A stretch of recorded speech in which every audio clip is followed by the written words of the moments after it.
तीन दोस्त और जादुई गुब्बारा। एक गांव में तीन दोस्त रहते थे। उनके नाम थे अली, सारा और उस्मान।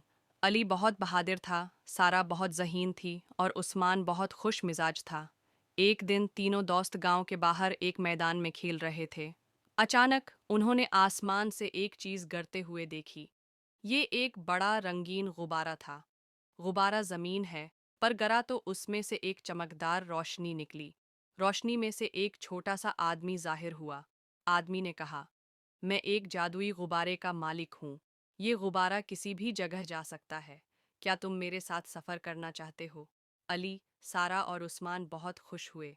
उन्होंने आदमी से कहा, हाँ, हम तुम्हारे साथ सफ़र करना चाहते हैं। आदमी ने तीनों दोस्तों को गुब्बारे में बैठाया। गुब्बारा आसमान में उड़ने लगा। गुब्बारा उड़ता हुआ एक बड़े जंगल में पहुंचा। जंगल में बहुत से जानवर रहते थे।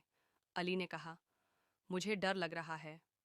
सारा ने कहा, डरने की कोई बात नहीं है, हम सब मिलकर जानवरों का सामना करेंगे।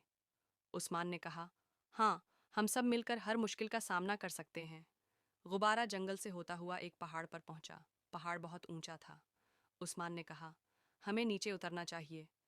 अली ने कहा, नहीं, हम ऊपर जाएंगे। सारा ने कहा, हाँ, हम ऊपर जाएंगे। गुब्बारा पहाड़ की चोटी पर पहुंचा। चोटी पर एक महल था।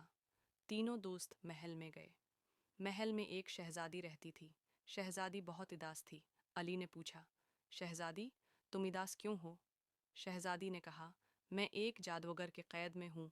वो मुझे कभी भी महल से बाहर नहीं जाने देता। सारा ने कहा, हम तुम्हें जादूगर के कैद से आज़ाद कराएंगे। उस्मान ने कहा, हाँ, हम तुम्हें आज़ाद कराएंगे। तीनों दोस्त जादूगर के पास गए। उन्होंने जादूगर से कहा कि वो शहजादी को आज़ाद होंगे कर दे। जादूगर ने कहा, मैं शहजादी को आज़ाद नहीं करूँगा। अली ने जादूगर से लड़ाई की। सारा ने जादूगर को एक चाल चली। उस्मान ने जादूगर को हंसाया। जादूगर हार है गया। इसने शहजादी को आज़ाद कर दिया। शहजादी बहुत खुश हुई। इसने तीनों दोस्तों का शुक्रिया अदा किया। तीनों दोस्त गुब्बारे में बैठकर वापस गांव गए।